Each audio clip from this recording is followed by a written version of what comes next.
अस्सलाम वालेकुम। अपना वक्त कभी भी इन लोगों पर ज़ाया मत करें जो लोग आपकी वक्त की कदर नहीं करते।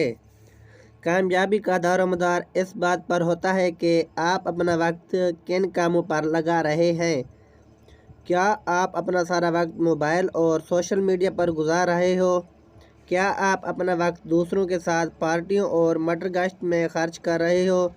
और या क्या तुम अपना कीमती वक्त अपने मकसद के हसूल के लिए इस्तेमाल कर रहे हो? हर रोज़ रात को सोने से पहले अपने आप से ये 300 सवाल पूछा करो। क्या आपने आज कुछ ऐसा किया जिससे मैं अपने मकसद को हासिल करने में कामयाब हो सकूं? क्या मैंने आज कुछ नया सीखा? कल मुझे ऐसा करना चाहिए जैसे मैं अपने मकसद को हासिल करने में कामयाब हो सकूं। इन लोगों के पीछे भागना छोड़ो जिनको तुम्हारी कोई परवाह नहीं, क्योंकि इनके पास ना तुम्हारी कोई कदर है और ना तुम्हारी बातों की कोई अहमियत। दरअसल इसमें तुम्हारी ही गलती है। तुमने अपनी कदर खुद ही कम की है। तुमने ही खुद को ज़ीरो किया हुआ है। जब तक तुम कुछ करोगे नहीं तो तुम्हारी कदर लोग खाक करेंगे, तुम्हारी इज़्ज़त लोग क्या खाक करेंगे। तुम्हारे प्यारे दोस्तों, ये ज़िंदगी का कड़वा सच है कि लोग हसीयत देकर इज़्ज़त और कदर करते हैं। इसलिए हसीयत बढ़ाओ और ख़ुद को इतना काबिल बनाओ कि लोग तुमसे मिलने का ख्वाब देखा करें। वो कहते हैं ना कि निकम्मा वो नहीं जो कुछ करता है, बल्कि निकम्मा वो है जो अपने काम से बेहतर काम कर सकता है मगर करता नहीं है।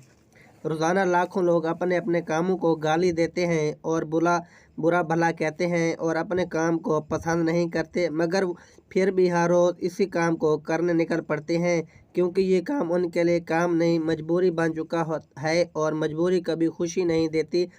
एक बात को याद रखना कि ज़िंदगी में कभी भी इतनी देर नहीं होती कि आप कोई काम दोबारा शुरू ना कर सके। याद रखें कि तुम्हारे जहाँ तक रास्ता दिखाई देता है वहाँ तक चलें और आगे का रास्ता वहाँ पहुँचने के बाद खुद ब खुद दिखाई देने लग पड़ेगा। जैसा आप एक छोटी सी लाइट लेकर हज़ारों किलोमीटर का सफ़र तय कर सकते हैं, वैसे ही आप एक छोटी उम्मीद लेकर बड़े से बड़े मकसद को हासिल कर सकते हैं। एक ख्वाब के टूटने के बाद दूसरे ख्वाब को देखने को ही ज़िंदगी कहते हैं। खुद से हर रोज़ कहा करो कि कोशिश में कटती है तो कट जाए सारी ज़िंदगी, मगर पीछे नहीं हटना है। हर रोज़ मर कर जीने से बेहतर है कि एक ही दिन जियो मगर जिए शान से। एक खिलाड़ी का कैरियर 5 से 10 साल का होता है, मगर वो इन 5 से 10 सालों में अपना वो नाम और मकाम बना जाता है कि सदियों भर लोग इनको याद रखते हैं। जबकि 40 साल नौकरी करने वाला जब रिटायर होता है तब इसको घर वाले भी नहीं पूछते। मंजिलें इन्हें नहीं मिलती जो बड़ी मंजिलें देखती हैं, बल्कि मंजिलें इन्हें मिलती हैं जो वहाँ पहुँचने के लिए ज़िद पर अड़े होते हैं। ज़िद एक ऐसी चीज़ है जो आपको बड़े से बड़ा मकाम दिलवा सकती है। अगर आप कामयाब होना चाहते हैं तो हमेशा इनके साथ रहो जो आपसे बेहतर हैं। किसी ने क्या खूब कहा है, जिन दोस्तों के साथ तुम रहते हो मुझे इनसे मिलवा दो, मैं आपके अगले 10 सालों के बारे में बता दूंगा कि तुम क्या बनोगे। इसलिए अगर सोबत बड़ी है तो आप भी बड़े बनोगे, लेकिन अगर सोबत छोटी है तो आप हमेशा छोटे रहोगे। शुक्रिया।